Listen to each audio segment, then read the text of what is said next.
오늘도 우리에게 주신 말씀을 통하여 또 하나님의 은혜와 평강을 누려가시는 복된 시간들이 되시길 간절히 축복합니다. 우리가 상반기 우리는 야고보서를 살펴보면서 믿음이란 무엇인가 이것에 대해서 생각해보는 시간이 되었습니다. 암과 행함, 주님을 믿는 것과 삶으로 드러내는 것, 우리의 신앙의 모습들을 살펴보는 그런 귀한 시간들이 되었습니다. 이제는 하반기 9월부터 시작하여서 저희는 빌립보서를 함께 읽어나가며 함께 묵상을 해보려고 합니다. 우리가 또한 이 빌립보서를 읽어가면서 하나님의 말씀 속에 담겨있는 이 귀한 진리들을 발견하고 또 복음이 담고 있는 귀한 은혜들을 우리가 함께 누려가길 간절히 기도해 봅니다. 사랑하는 여러분, 빌립보서는 성경에 나와 있는 것처럼 그리스도 예수의 종이라고 자신을 부르는 사도 바울이 그리스도 예수 안에 성도로 살고 있는 빌립보 지역의 그리스도인들을 향하여 보낸 서신입니다. 우리가 잘 아는 것처럼 빌립보서는 사도 바울이 쓴 4권의 옥중 서신 중에 한 권의 성경입니다. 사도 바울이 옥에 갇혀 있을 때 쓴 서신 중에 한 권이지요. 그래서 우리가 빌립보서를 사도 바울의 옥중 서신이다 이렇게 말합니다. 다른 바울 서신서들과 차이가 있다면 사도 바울이 빌립보 지역의 성도들에게 쓴 이 서신은 아름다운 서신, 또한 아름다운 편지, 그리고 기쁨의 서신이라고 불릴 만큼 이 속에 감사와 기쁨이 주된 주제로 감사와 기쁨이 충만한 서신입니다. 앞으로 우리가 함께 살펴보겠지만 빌립보서를 보면 특별히 기쁨이나 기뻐하라 라고 하는 그런 말들이 곳곳에 언급되는 것을 살펴볼 수 있습니다. 특별히 여러분들이 잘 아는 말씀이죠. 빌립보서 4장 4절 많이 기억하기도 하는데 항상 기뻐하라, 내가 다시 말하노니 기뻐하라 라고 이렇게 말씀하는 것처럼 그리스도인들의 기쁨에 대하여 자주 언급되는 것이 바로 이 빌립보서입니다. 그래서 우리는 이 빌립보서를 보면서 그리스도인들의 누려가는 이 기쁨이 무엇인가, 또한 우리가 누리는 기쁨은 무엇일까, 그런 기쁨에 대한 주제들을 생각해 볼 수 있는 귀한 성경입니다. 이 서신을 받고 있는 빌립보 지역은 사도 바울의 전도 여행 중 상당히 중요한 곳이었으며 의미가 있는 지역이었습니다. 특별히 사도행전 16장에 가보면 빌립보 지역의 모습들이 잘 나타내 보여주고 있습니다. 빌립보 지역은 사도 바울의 복음 전도 사역의 가운데 유럽에서의 최초의 복음 전도지, 전도 사역지였으며 특별히 로마 속주로부터 중요한 전략적인 도시 가운데 하나가 이 빌립보 지역이었습니다. 빌립보 지역은 이방 땅이었기 때문에 이곳에서는 특별히 회당조차 없었던 곳이었기도 하였습니다. 그러기에 이곳에서 복음을 전한다는 것은 상당한 의미 있는 일이었고, 뿐만 아니라 그런 복음을 듣고 교회가 세워진다는 것은 엄청난 정말 귀한 일 중에 하나입니다. 우리가 잘 알고 있는 것처럼 사도행전 16장에 가보시면 바울과 디모데는 아시아에 복음을 전하려 하였지만 예수님의 영이 허락하지 아니하였습니다. 밤의 환상 가운데 마게도냐 사람이 하나가 나타나서 사도 바울에게 이렇게 말하죠. 마게도냐로 건너와서 우리를 도우라. 이런 환상을 사도 바울이 경험하고 그러면서 간 곳의 첫 방문지가 어디였을까요? 바로 이 빌립보 지역이었습니다. 그래서 그곳에서 두아디아라 성의 자주장사인 루디아를 만나서 또 그들에게 그녀에게 복음을 전하고, 또한 점하는 귀신 들린 여종을 만나 귀신을 내어 쫓으며 복음을 전하게 되어지고, 또한 복음을 전하다가 옥에 갇히게 되었는데 그곳에서도 간수에게 복음을 전하며 그리스도인으로 서게 되는 그런 일들을 경험하기도 합니다. 주님께서 가라고 해서 간 곳이었지만 그곳에서 쉬운 일이 하나도 없었습니다. 그렇지만 하나님께서 은혜를 주셔서 이렇게 복음을 전한 자들이 주님을 믿게 되어지고 그곳에 교회가 어렵게 서게 되는 곳이 바로 이 빌립보 교회였습니다. 어쩌면 사도 바울에게는 특별히 마음에 간직되는 정말 사랑이 많이 가는 교회 중에 하나가 이 빌립보 지역의 성도들이었을 겁니다. 그러기에 그들을 생각하며 쓰는 이 편지가 얼마나 감사와 감격이 넘치고 기쁨이 넘칠지, 그리고 얼마나 개인적인 이야기들과 친숙한 친밀한 편지가 되는지 우리가 살펴보게 될 수 있는 것이지요. 오늘 저희가 읽은 빌립보서 1장 3절부터 11절의 내용은 바로 이 사도 바울이 빌립보 성도들을 향해 보낸 편지의 본론으로 들어가는 내용의 일부입니다. 다시 말하면 편지를 시작하게 되어지는 내용이지요. 여러분, 사도 바울이 빌립보 성도들을 향하여 서신을 열어가는데 어떻게 서신을 써내려가고 있지요? 우리 3절의 말씀을 다시 한번 읽어봤으면 좋겠습니다. 우리 같이 한번 읽어볼까요? 내가 너희를 생각할 때마다 나의 하나님께 감사하며. 여러분, 사도 바울이 옥에 갇혀 있지만 그토록 보고 싶어하는 빌립보 지역의 성도들을 향하여 펜을 들어 서신을 시작해 가고 있는데, 여러분, 이 서신의 내용을 어떻게 시작해 가고 있죠? 내가 너희를 생각할 때마다 나의 하나님께 감사한다. 이렇게 서신을 시작해 가고 있습니다. 여러분, 우리가 이 문장을 그대로 읽으면 사도 바울이 이 편지를 써가는 정확한 분위기를 느낄 수가 없습니다. 근데 이 구절을 원문으로 사용해서 보게 되어지면 이 문장이 이렇게 시작하는 것을 알 수 있습니다.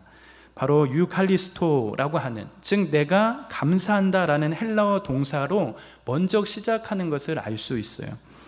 우리가 헬라어의 구조를 조금 생각해 본다면 헬라어의 문법 가운데 동사가 문장의 제일 앞에 쓰였다는 것은 때때로 강조를 나타내는데, 지금 사도 바울이 인사를 마치고 편지를 시작하는 첫 문장 시작이 바로 내가 하나님께 감사한다라는 동사로 시작하면서 어쩌면 감사라는 것이 강조되고 또한 그것을 강조하면서 시작하고 있다는 것을 우리는 확인해 갈 수 있다는 겁니다.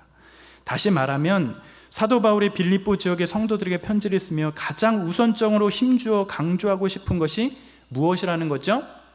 바로 감사라는 것을 알 수 있게 됩니다. 그래서 그냥 우리가 개역개정을 읽으면 내가 너희를 생각할 때마다 나의 하나님께 감사한다 이렇게 평범하게 읽을 수 있지만, 사도 바울은 그게 아닌 거죠.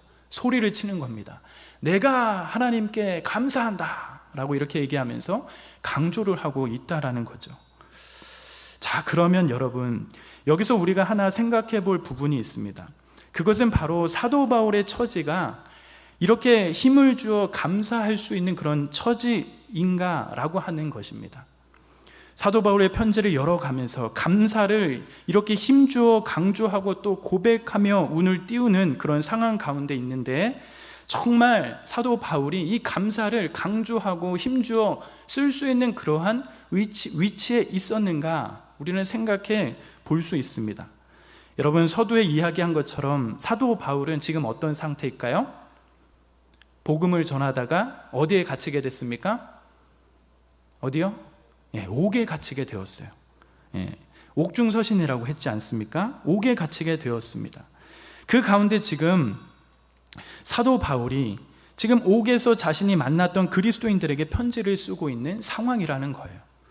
사도 바울의 앞날을 전혀 예상할 수 없는 상태에서, 또는 때로는 언제 죽을지 모르는 그런 상황과 환경 가운데 지금 사도 바울은 편지를 쓰고 있다라는 겁니다.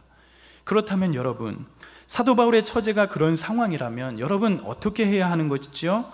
자신의 피로와 강구, 자신의 상황에 대한 기도 제목을 나누는 일이 우선이어야 할 것입니다. 자신의 상황을 알리고 도움을 청하면서 어쨌거나 이러한 고통과 어려움들 속에 하루빨리 벗어나길 원해야 하는 것이죠. 우리도 이와 같은 상황이라면 당연히 그런 기도가 나올 것입니다. 내 앞날에 대한 간구와 울부짖음, 때로는 이런 상황과 형편 가운데 찾아오는 불평과 핑곗거리를 찾기도 하고 자신을 변호하기 위한 몸부림으로 이런 상황들을 대할 수 있게 되는 것이죠. 어쩌면 이런 상황 가운데 자신의 처지에 대한 후회와 아쉬움, 또는 실패에 대한 좌절과 두려움으로 이 시간들을 보낼 것입니다. 그러나 여러분, 사도 바울은 어땠다는 겁니까? 복음을 최선으로 전하다가 옥에 갇히게 된 이 사도 바울은 어떤 고백을 우선적으로 쏟아내고 있다는 것이에요? 바로 감사라는 겁니다. 자신의 환경과 상황을 뛰어넘는 고백, 바로 내가 하나님께 감사한다라는 그 고백이 사도 바울의 고백이었다는 사실은 우리는 기억하고 생각해야 할 부분이라는 것이에요. 사랑하는 여러분, 우리는 때때로 우리에게 주어진 환경과 상황 가운데 일정한 영향을 받으며 살아갑니다.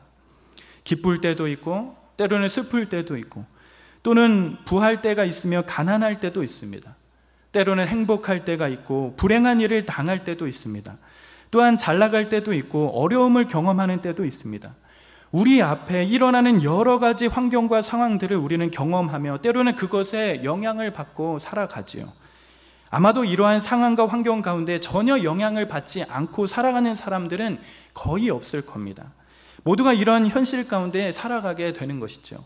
그러나 중요한 것은 무엇입니까? 중요한 것은 무엇이지요? 주님을 믿는 자들은, 그리스도인들은 이러한 환경과 상황 가운데 영향을 받아 살아가지만 지배되지 않는다는 겁니다. 이 삶의 환경에 영향을 받을 수 있지만 그 상황에 지배되지 않는 거예요. 환경이 우리를 다스리고 상황이 우리를 영향 줄 수 있어도 우리를 지배할 수 없다라는 것입니다. 우리는 예수 그리스도를 믿음으로 인하여 우리들은 내면의 생명을 가지게 되었고, 또한 그 생명으로 인하여 그 누구도 알 수 없는 변화들이 우리들 안에 있습니다. 더불어 하나님이 주신 말씀과 또한 성령 하나님의 내주하심을 통하여 우리들은 이 세상이 알 수 없는 비밀들을 경험하고 알며 그렇게 살아갑니다. 뿐만 아니라 이 세상이 한계와 연약함을 뛰어넘는 영원한 것을 우리가 알게 되었고, 또한 그것을 누릴 수 있는 특권이 우리 안에 있습니다. 그렇기에 때때로 우리의 육신의 연약함과 한계들 때문에 아프고 고통스럽고 실패스러운 자리에 있더라도 최상의 아름다운 이야기들을 쏟아낼 수 있는 것, 그리고 최상의 기쁨과 감사의 고백을 쏟아낼 수 있는 사람들이 바로 주님을 믿는 우리들이며 그것이 우리들의 삶이라는 거예요.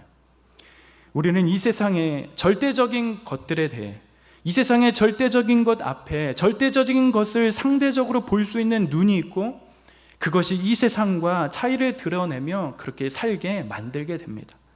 분명한 것은 최상의 조건으로 최상의 결과를 만들어내는 이 세상의 가치와 판단 앞에서 우리들은 주님을 믿는 자들로서, 또 다른 생명을 얻고 안 자들로서 이 세상을 조금 더 다른 차원으로 살 수 있는 힘을 얻을 수 있다라는 겁니다. 남들이 울 때 다 울고, 남들이 불평할 때 다 불평하고, 남들이 할 수 없다고 할 때에 다 할 수 없는 것처럼 말하며 사는 것이 우리의 삶이 아닌 것이에요. 우리는 남들이 보지 못하는 것을 보았고, 또한 남들이 소유하지 못한 것을 소유했으며, 남들이 알지 못한 것들을 우리는 알며 이 세상을 살아가는 사람들이기에 아무리 감옥 속에서도 우리의 상황과 환경이 어렵더라도 가장 아름다운 글을 써내게 하는 힘들이 믿음으로 말미암는 우리들의 삶 가운데 있다는 사실을 알아야 합니다. 그 믿음으로 더 고차원적인 삶을 살 수 있게 된다는 거예요. 감옥에 있든지, 때로는 실패가 우리 삶 가운데 있든지, 아픔이나 눈물이 있든지, 우리 속에 아무리 우리를 힘들게 하는 일들이 있더라도 그 안에, 우리 안에 더 아름답고 멋진 고백들이 묻어나는 그러한 믿음의 사람들이 그리스도인이요 우리가 되어야 함을 알게 됩니다. 옥에 갇힌 상황 가운데, 또한 죽음 앞에 두고 써내려가는 이 사도 바울의 첫 고백, 그 가운데 힘을 주어 강조하고 고백하는 것이 바로 내가 하나님께 감사한다 라는 이 고백. 우리는 먼저 사도 바울의 이 고백을 기억하고 생각해야 할 대목입니다. 어떤 환경 속에 있더라도, 어떤 상황 가운데 있더라도 믿음을 가지고 살아가는 그 사람들의 고백이 무엇이어야 하는지 우리는 사도 바울의 고백을 통하여 보게 됩니다. 이 사도 바울의 고백처럼 아무리 원하지 않는 상황 가운데 있더라도 그 상황을 뛰어넘는 그 고백들이, 환경을 뛰어넘는 그 고백들이 우리의 삶 가운데 가득 열매에 맺혀가길 기도해 봅니다. 그렇다면 여러분, 사도 바울은 이렇게 하나님 앞에 감사의 고백을 쏟아내면서 또한 간구할 때마다 기쁨으로 간구하는데 그 이유는 무엇일까? 사도 바울이 감사의 고백을 쏟아내는데 그 감사의 고백을 쏟아내게 하는 이유가 무엇일까? 오늘 읽은 말씀 가운데 우리가 3절과 5절의 말씀을 보면 그 근거를 찾아갈 수 있습니다. 우리 같이 한번 읽어볼까요? 3절과 5절입니다. 자, 같이 한번 읽어보겠습니다. 여러분 같이 이렇게 따라 읽어야지 잠에서 좀 깰 수 있어요. 깰 수 있어요. 자, 성경 읽을 때 같이 읽는 거예요. 자, 같이 한번 읽어보겠습니다. 시작. 내가 너희를 생각할 때마다 나의 하나님께 감사하며 간구할 때마다 너희 무리를 위하여 기쁨으로 항상 간구함은 너희가 첫날부터 이제까지 복음을 위한 일에 참여하고 있기 때문이라. 사도 바울은 하나님 앞에 감사하고 또 기도할 때마다 기쁨으로 항상 간구하는 이유가 무엇이지요? 바로 빌립보 성도들이 첫날부터 지금까지 어떤 일을 하고 있다라는 겁니까? 복음을 위한 일에 참여하고 있기 때문에 사도 바울은 하나님께 감사하며 기쁨으로 기도하고 있다. 감사의 고백을 쏟아낼 수 있다. 그렇게 말해가고 있어요. 뿐만 아니라 이러한 비슷한 문맥 가운데 사도 바울이 7절을 통하여서도 그런 고백의 이유와 근거를 밝혀가고 있어요. 추가적으로 밝혀가고 있어요. 우리 7절을 한 번 더 읽어볼까요? 7절입니다. 시작. 내가 너희 무리를 위하여 이와 같이 생각하는 것이 마땅하니 이는 너희가 내 마음에 있으며 나의 매임과 복음을 변명함과 확정함에 너희가 다 나와 함께 참여한 자가 됨이라. 사도 바울이 빌립보 성도들을 향하여 하나님께 감사하며 또 기쁨에 간구하는 것이 무엇이라고 하지요? 바로 빌립보 성도들이 사도 바울의 매임과 복음을 변명함과 확정함에 어떻게 했다고 하는 것입니까? 바로 함께 은혜에 참여한 자가 되었기 때문에 사도 바울이 하나님 앞에 이 감사의 기도의 고백들을 쏟아내고 있다라고 이렇게 말해가고 있어요. 그렇다면 여러분, 우리가 읽었던 이 3절과 5절 그리고 7절 이 말씀들을 보면서 사도 바울의 감사의 제목들을 살펴보게 되는데 여러분 잘 한번 보시면 반복적으로 강조되고 있는 단어가 보이게 됩니다. 여러분 그게 무엇일까요? 어떤 단어이죠? 5절과 7절에 나온 바로 참여라는 단어가 눈에 띄게 되어진다는 거예요. 복음을 위한 일에 참여하고 은혜에 참여한 자가 되었고 이런 것처럼 참여라는 단어가 여러 번 반복되었다는 것을 알게 됩니다. 다른 말로 한다면 사도 바울이 힘주어 강조하고 있는 단어가 무엇이라는 겁니까? 바로 참여라는 것을 알 수 있습니다. 즉 사도 바울이 감사의 이유들을 쏟아내는데 그 감사의 이유의 증거가 바로 참여라는 이 단어 속에 들어가 있다는 사실이에요. 빌립보 성도들이 복음에 위한 그 일에 참여하고 또 은혜에 대한 그 일에 참여한 자가 되었기 때문에 사도 바울이 감사의 고백을 쏟아내지 않을 수 없다라고 그렇게 고백해 간다라는 겁니다. 여러분, 우리는 이 참여라는 단어를 조금 자세히 살펴볼 필요가 있습니다. 우리가 개역 개정 성경에서 보면 이 단어가 참여라고 쓰여 있지만 이것을 원문으로 보면 조금 더 의미를 살려서 읽어 나갈 수 있어요. 아마도 여러분들이 많이 들었던 단어이며 아는 단어일 겁니다. 이 참여라고 쓰인 이 단어는 헬라어 원문으로 코이노니아라는 이 헬라어 단어로 쓰였습니다. 코이노니아는 여러분들이 많이 알고 있는 것처럼 교제함, 교통, 때로는 우정 이러한 뜻으로 쓰이는 단어인데 그 의미를 되새겨 보자면 동료의식 또는 동역자, 동역이라는 의미가 이 단어 가운데 들어져 있습니다. 담겨 있습니다. 그러니까 우리가 이것을 살펴보면 사도 바울이 하나님 앞에 감사하고 또한 기도할 때마다 항상 기쁨으로 간구할 수 있는 것이 바로 빌립보 성도들이 사도 바울과 함께 동역하며 동료의식을 가지고 복음을 위하여 함께 신실하게 교제하고 있다는 사실이 사도 바울 입장에서 어떻다는 거예요? 그것이 감사요 기쁨의 힘이 되는 것을 알 수 있게 된다는 거예요. 다시 말하면 빌립보 성도들이 사도 바울의 사역 가운데 함께 동역하며 동참하였기 때문에 동역하는 기쁨 때문에 사도 바울이 기뻐하고 있다는 것입니다. 그렇다면 우리는 이 사실을 통하여 알 수 있는 것은 무엇일까요? 바로 성경적이고 기독교적인 기쁨은 어떨 때 생기는 겁니까? 동역할 때 오는 것임을 확인할 수 있게 됩니다. 성경적이고 기독교적인 기쁨 중에 하나는 바로 뭐 할 때? 동역할 때 온다라는 사실을 알 수 있어요.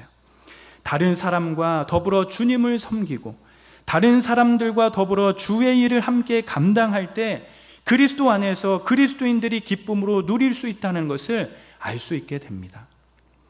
사랑하는 여러분, 오늘 읽은 본문에 나오는 사도 바울의 처지나 또한 동역하고 있는 이 빌립보 성도들의 처지나 그렇게 행복해 보이는 모습은 아닐 겁니다. 앞에서도 살펴본 것처럼 여러분 사도 바울은 최선으로 복음을 전하다가 옥에 갇힌 상태이고 더불어 앞날이 어찌게 될지 모르는 상황 가운데 놓여져 있는 상황에 있습니다. 세상에서 보면 그저 실패한 사람 중에 한 명이지요. 그 누구도 찾아볼 수 없는 그런 사람일 겁니다. 세상의 누로는 버림받아 마땅한 사람 중에 한 명이 사도 바울의 모습이지요. 그 누가 외면을 한다고 해도, 외면을 당해도 마땅한 자격이 있는 자가 바로 사도 바울일 겁니다. 그 누구도 옥에 갇힌 사도 바울의 편을 들면 사도 바울과 같은 처지에 놓일 것이 뻔한 상황이기에 그 누구도 사도 바울의 편을 들어줄 사람은 그리 많지 않을 상황일 겁니다. 뿐만 아니라 여러분, 빌립보 성도들의 처지는 어땠을까요? 전혀 그 안에 그렇지 않다라는 거예요. 빌립보 지역의 특수한 지역적인 상황 때문에 그들은 쉽게 사도 바울이 전한 복음을 지키고 믿음을 지켜가는 그런 일들이 쉽지 않았을 겁니다. 빌립보 지역은 전통적으로 로마의 영향을 많이 받는 땅이었고, 더불어 빌립보 성도들이 살고 있을 때는 로마의 식민지였으며, 역사적으로 볼 때 회당도 찾아볼 수 없을 만큼 복음이 들어가지 않는 이방 땅이었습니다. 로마라는 막강한 힘을 가진 나라의 눈에 잘 들기 위해서 힘쓰는 그런 곳이 빌립보 지역이기 때문에 믿음으로 살아간다는 것이 그리 쉽지 않은 지역이었어요. 예수님을 믿으면 수많은 박해와 환난을 경험하고, 때로는 고난을 감수하며 이방인에게는 조롱을 당하고 유대인에게는 멸시를 받는 그런 상황 가운데 놓여졌을 겁니다. 그러나 여러분, 성경이 주목하고 있는 사실은 무엇이에요? 사도 바울과 빌립보 성도들의 관계는 바로 어떤 관계였습니까?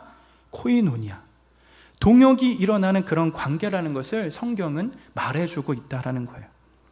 신실하게, 그리고 동역함으로 끝없이 서로가 서로를 지지해주고 믿어주고 격려해주며, 어떤 상황에서든, 상황과 장소가 어떠하든 때때로 물질적으로 또한 현실적으로 함께 해주는 그런 관계였다는 사실을 주목하여 말해주고 있어요. 그 가운데 동역으로 일어나는 기쁨이 넘쳐나고 있음을 사도 바울은 옥에 있지만 그 고백을 하고 있는 것입니다. 사실 빌립보 성도들은 복음을 들은 날부터 사도 바울을 위해 끊임없이 동역의 큰 기쁨이 되었습니다. 그들은 사도 바울이 처음 만나고 12년이 지난 후에도, 세월이 많이 흘렀음에도 불구하고, 또한 로마 식민지 한가운데서도 사도 바울을 향하여 끊임없이 선물을 보내주는 그런 신실한 동역자가 되었습니다.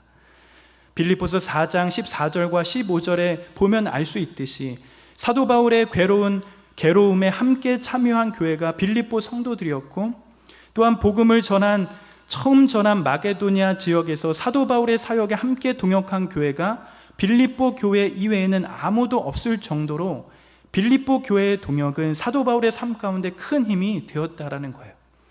어떤 형태로든지 사도 바울과 함께 동역하기를 즐거워하였습니다. 이러한 동역의 기쁨들은 주님을 믿는 자들이 이 세상을 사랑하면서 경험할 수 있는 가장 귀한 기쁨 중에 하나라는 거예요. 신앙생활 가운데 기쁨을 배로 누릴 수 있는 기쁨이 바로 이 동역으로 인한 기쁨이라는 겁니다. 여러분, 세상과 다르게 교회는 연합과 동역함으로 세워져 가는 기쁨을 누릴 수 있는 영광이 있는 곳입니다. 하나님께서는 교회를 그렇게 만들어 놓으셨어요. 세상은 경쟁 구도 가운데 누구 한 명은 져야 끝이 납니다. 또 누구 한 명은 경쟁에서 이겨야 그 싸움이 끝이 납니다. 때로는 득실을 따져서 내 편이 되기도 하고, 때로는 한순간 적이 되는 상황을 맞이하기도 됩니다.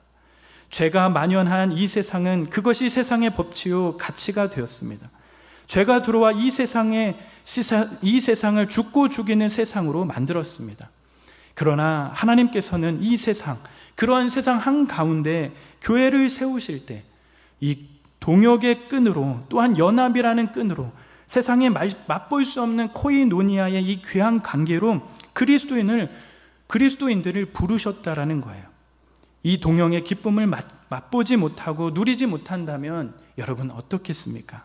많이 아쉽겠지요. 많이 아쉬운 겁니다. 하나님께서는 교회를 서로가 서로를 위해 섬기게 만드셨습니다. 예수 그리스도를 머리로 하여 각 지체가 서로를 섬기게 하며 한 몸을 이루어가는 것이 교회라고 그렇게 부르셨어요. 절대 혼자 설 수 없는 곳이 교회이며, 또한 혼자 살아갈 수 없는 곳도 바로 교회입니다. 머리이신 예수 그리스도를 통하여 온몸이 각 마디를 통하여 도움을 받고 또한 연결이 되고 결합되어 각 지체의 분량대로 그 몸이 사랑 안에서 자라게 만드셨습니다. 불완전한 인간들을 서로 온전하게 봉사하게 만드시면서 섬기게 만드셔서 온전한 그리스도의 몸으로 세우시도록 교회를 만드셨다라는 거예요. 사도 바울은 옥에 갇혀 앞날을 알 수 없는 환경 가운데 놓여 있지만, 또한 모든 사람들이 등을 돌리고 지지할 수 없는 상황 가운데 놓여 있지만, 빌립보 성도들의 신실한 동역으로 또한 그들의 귀한 코이노니아 그 관계 가운데 옥에서도 기쁨을 누릴 수 있는 상황이 되었다라는 겁니다. 그것이 감사요 기쁨이라는 거예요. 우리의 삶 가운데서도 또한 우리의 신앙 모습 가운데서도 하나님께서 누릴 수 있도록 만드시는 이 코이노니아의 귀한 동역의 기쁨을 모두 누려가시는 우리 청년 모든 공동체 모든 분들이 되시길 간절히 기도합니다. 때로는 붙잡아주고, 때로는 믿어주고 세워주고 섬겨주면서, 때로는 생각해주고 지지해주면서 기도해주면서 주님께서 세우신 몸의 연합, 이 귀한 동역의 기쁨을 누려가는 그런 복된 공동체가 우리 공동체 되길 간절히 소망해 봅니다. 그러기에 여러분 어떻게 해야지요? 모일수록 모이기에 힘쓰고 최대한 모이고 함께하고 동역하면서 주님의 말씀을 듣고 의지하고 함께 나누면서 그렇게 나아가야 하는 것입니다. 의지를 드리고 자원함으로 그렇게 서로가 서로를 세워져 가야 합니다. 그렇기 때문에 최선으로 예배 후에도 어떻게 해야 할까요? 더 많이 모이기를 힘쓰고 소그룹에 모이기를 참여하고 또래끼리도 모여가고 선배와 후배의 끈끈함도 있어져야 할 것입니다. 서로가 서로를 끌어주기에 붙들어주기에 그렇게 하나가 되어지는 그런 모습들이 있어져야 하는 것이지요. 우리 청년 공동체가 오늘 빌립보서에 나오는 사도 바울과 빌립보 교회의 모습처럼 이 코이노니아 동역의 끈들이 더욱더 풍성해지는 그런 시간들이 되기를 간절히 기도합니다. 마지막으로 사도 바울은 이런 동역의 기쁨 가운데 그 기쁨을 더욱 깊게 또한 동역의 기쁨이 배가 되도록 만드는 고백을 하고 있는데, 우리가 읽은 오늘 본문의 말씀 빌립보서 이 말씀 6절의 말씀을 통하여 알 수 있게 됩니다. 우리 6절 말씀 같이 한번 마지막으로 한번 읽어볼까요? 시작. 너희 안에 착한 일을 시작하신 이가 그리스도 예수의 날까지 이루실 줄을 우리는 확신하노라. 사도 바울은 옥에 갇혀 있는 상황이지만 또한 처지와 환경들이 그리 넉넉하고 좋지 않은 상황이지만 빌립보 성도들이 보여주는 그 사랑과 수고의 동역들로 인하여 기쁨을 누리고 있습니다. 그것도 한없이 누리는 기쁨이지만 그 기쁨을 더욱 깊게 만들고 또한 배가 될 수 있도록 하는 것이 무엇인지 고백해 가고 있어요. 여러분, 그것이 무엇이지요? 바로 사도 바울의 시선이 동역을 신실하게 해준 빌립보 성도들에게 있는 것만 아니라 사도 바울의 시선이 또한 누구께 있음을 알 수 있습니까? 하나님께 있음을 알 수 있게 됩니다. 이렇게 고백하지요. 너희 안에 착한 일을 시작하신 이가 그리스도 예수의 날까지 이루실 줄을 우리는 확신한다. 이렇게 고백해 갑니다. 즉 사도 바울의 시선이 도움을 주고 있는, 동역하고 있는 빌립보 성도들에게 있는 것만 아니라 그와 함께 하시는 누구에게도 하나님께도 있음을 알게 된다라는 거예요.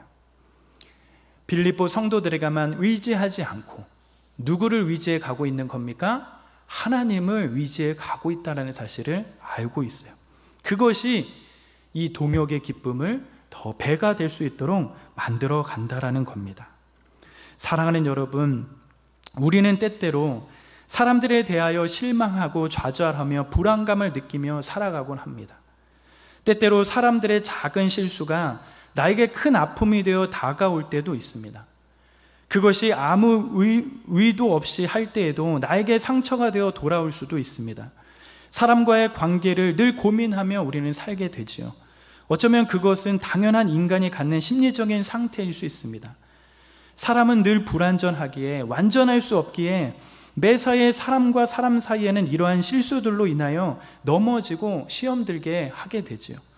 그러나 우리의 시선들이 사람에게만 머무는 것이 아니라 그 사람을 향하여 끊임없이 함께 하시며 변화를 시키시고 또한 실패하지 않으시는 하나님의 일하심을 주목하고 믿음을 들여가는 것이 다른 사람들과의 동역함에 있어서 동역의 기쁨을 더욱 깊게 만드는 그런 기쁨의 근원임을 알아야 한다라는 겁니다. 사도 바울에게는 빌립보 성도들을 향한 마음 가운데 하나님의 변치 않으시는 일하심과 사랑하심, 또한 자기를 변화시킨 하나님의 신실하심을 익히 알고 있기에 빌립보 성도들의 동역함에 있어서도 빌립보 성도들을 향한 시선도 있지만 온전히 그것에만 시선을 둔 것이 아니라 하나님에게 믿음과 신뢰를 들여가며 시선을 두었다라는 것. 그들을 변화시킬 하나님, 또한 그들을 끊임없이 붙잡고 가실 하나님, 실패가 없으시며 언제나 완전한 길로 인도하실 그 하나님을 믿고 있기에 사도 바울에게는 빌립보 성도들을 향한 그 기쁨들이 더욱 충만해져 가게 되었다라는 거예요. 교회 안에 우리가 누릴 수 있는 기쁨 중에 가장 큰 기쁨은 바로 코이노니아의 기쁨, 즉 동역의 기쁨이라고 말씀을 드렸는데, 이 기쁨의 깊이를 더해가는 것은 바로 사람을 믿고 신뢰하는 것도 중요하지만 그보다 하나님 중심의 믿음을 들여가는 이 믿음으로 인하여 우리가 누릴 수 있는 동역의 기쁨들이 더욱 충만해져 간다는 그 사실을 우리는 알아야 하겠습니다. 사람과 함께 동역하면서 사람에게 실망하지 않고 냉수에 빠지지 않을 수 있는 너무나도 중요한 성경이 보여주는 이 진리, 그 기쁨과 감사의 근원은 바로 하나님에 대한 믿음과 신뢰, 하나님 중심의 생각과 초점임을 우리는 명심해 가야 할 것입니다. 오늘 빌립보서를 시작하면서 주님을 믿는 우리들이 누릴 수 있는 기쁨과 감사에 대하여 살펴보았습니다. 사도 바울은 빌립보에 살고 있는 성도들에게 편지를 쓰면서 제일 먼저 고백한 것은 그의 상황과 환경을 뛰어넘는 고백을 하고 있습니다. 제일 먼저는 하나님께 감사한 마음이 사도 바울의 고백이었습니다. 세상이 줄 수 없는, 또한 세상이 경험할 수 없는 감사의 기쁨들을 사도 바울은 고백하고 있습니다. 더불어 사도 바울은 빌립보 성도들과의 동역에 대한 기쁨을 감사로 표현해 가고 있습니다. 환경과 상황과 장소가 어떠하든지 신실하게 사도 바울과 동역했던 빌립보 성도들 때문에 사도 바울은 기쁨을 누리고 있다라고 고백해 갑니다. 또한 그 동역의 기쁨을 더욱 누릴 수 있는 것은 하나님께서 빌립보 성도들을 위하여 여전히 일하고 계시기에 그들과 동역하는 기쁨들이 더욱 기쁨으로 경험되고 있음을 고백해 가고 있습니다. 우리의 삶 가운데 여전히 어려움을 경험하고 있는 시간들을 보내고 있을 수도 있습니다. 때로는 원하지 않는 상황과 환경들 속에 함몰되어 살아가기도 할 것입니다. 삶의 구석구석 모든 것이 쉽지 않은 시간들을 보내고 있을 수도 있죠. 그 가운데 우리들이 누릴 수 있는 기쁨, 하나님께서 주시는 기쁨들을 우리가 누려가며 우리 안에 그 누구도 경험할 수 없는 하나님의 평안이 우리의 삶 가운데 가득 넘쳐가시길 기도하며 축복합니다. 이 세상이 담을 수 없는 그 감사의 이유가 주님을 믿는 우리들의 삶 가운데 더욱 맺혀가는 그런 일들이, 그런 은혜가 여러분의 삶 가운데 가득하시길 기도하며 축복합니다. 어떤 상황 가운데서도 우리가 감사할 수 있는 이유가 무엇인지 그것을 알면서 믿음 가운데 승리해 가시는 그런 복된 삶이 되시길 간절히 축복합니다.